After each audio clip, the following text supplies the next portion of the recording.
You've heard it said that anger, animosity, and resentment towards another person is like drinking poison yourself and hoping the other person would die.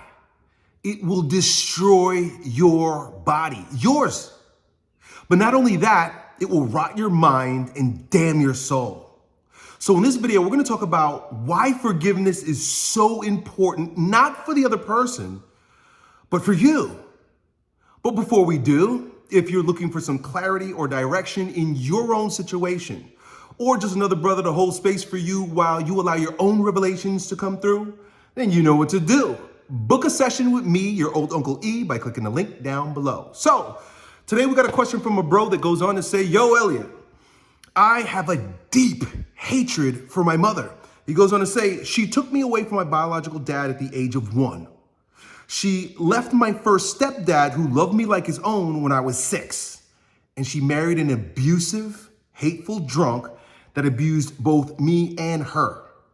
During that time, she never stood up for me and only worried about herself and her own survival. Now, decades have passed, and the motherfucker is dead, and she's wondering why I don't want to do anything with her.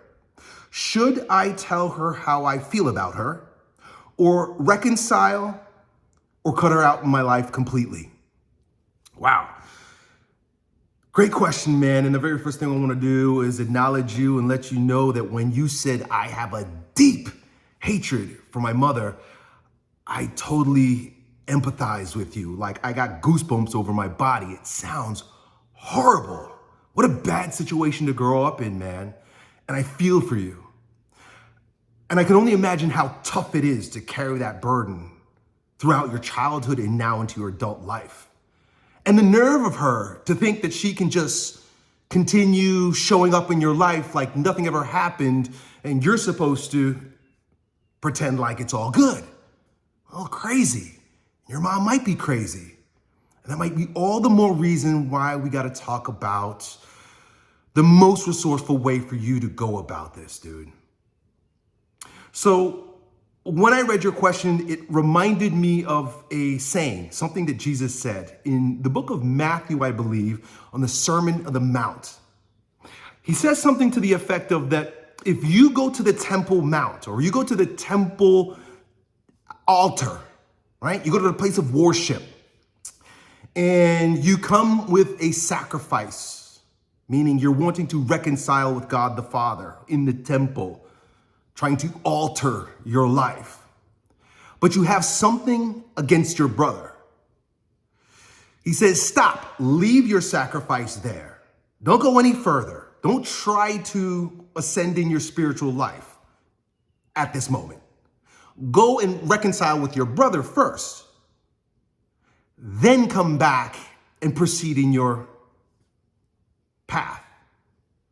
And it sounds kind of crazy that, like, Jesus is telling you, don't bother trying to come to the Father. Don't bother trying to improve your life, right? Like, if we look at it in terms of like modern secular culture, we're always engaged in some sort of self-improvement, right?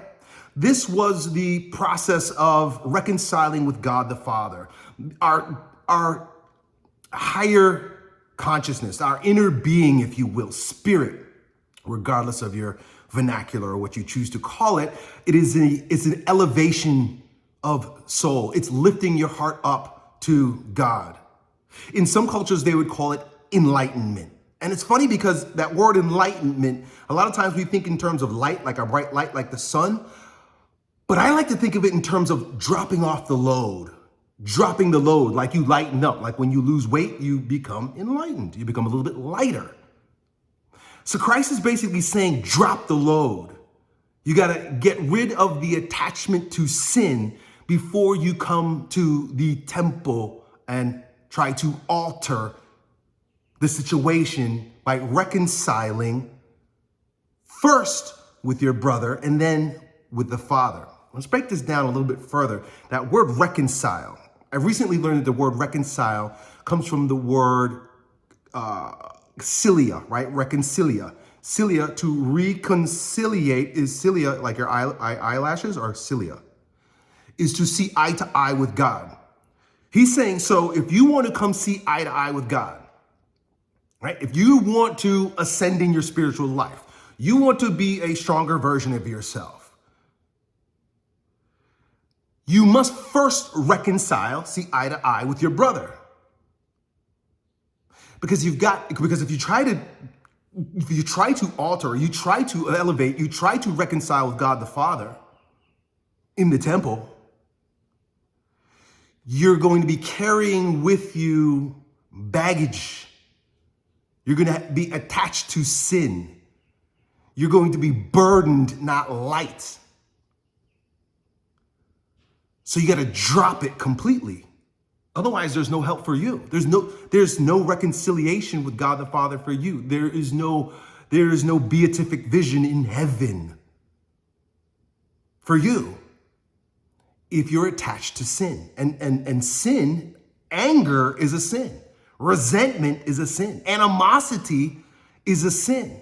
And that word sin, meaning to miss, means if you're trying to see eye to eye, you're seeing off kilter. You're missing the mark. And we miss the mark in a lot of different ways. Of course, there's a lot of trauma associated with your situation that produces a state within the body that can destroy you. Like anger rots the body. Like your hormones are elevated. I hear that it can destroy the liver. Like our organs respond to our emotions. And the organ that's most associated with anger is the liver. It's funny that we call it the liver, because the liver is what is associated with life. And life spelled backwards, or live spelled backwards, is evil. It's like it could just turn one way or the other. It can give you life, or it could destroy you with evil. Your body will physically be destroyed. You'll get sick. But like I said at the beginning in this video, it would also screw with your mind, and it will damn your soul. So it's essential. And maybe your mom is legitimately a crazy person. Like, she's got her own traumas too. And her traumas may have come from her mama. We don't know, I don't know. But for damn sure, she's been traumatized by this sick culture that we've been born into. Just think about the ills of feminism, which is born out of communism, which is all rooted in Satanism. She's living in the world of the false isms. She's raised, I would imagine, post-sexual revolution. So she thinks that it's high and mighty or somehow virtuous to be hopping from man to man, which totally destroys her mind and her body.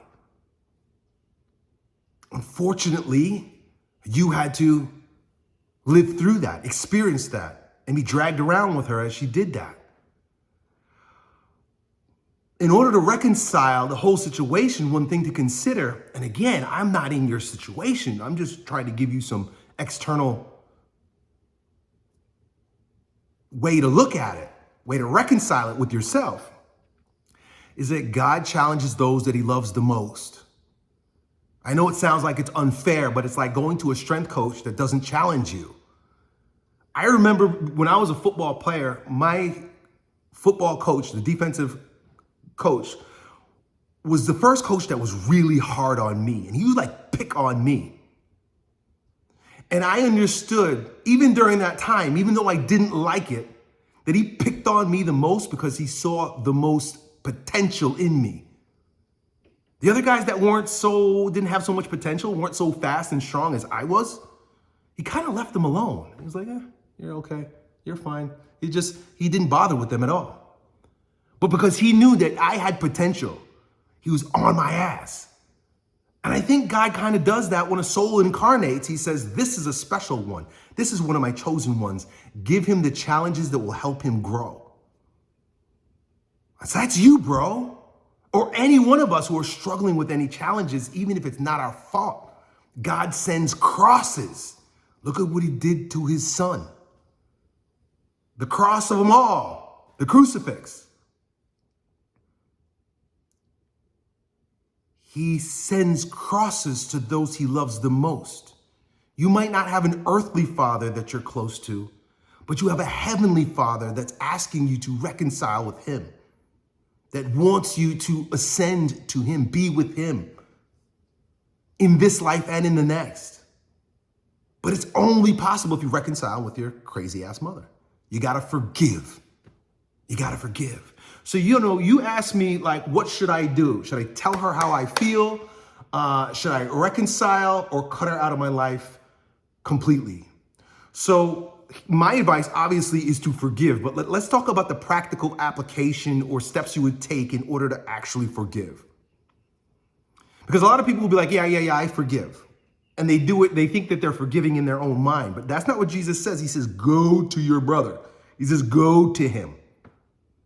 Go see him and forgive him.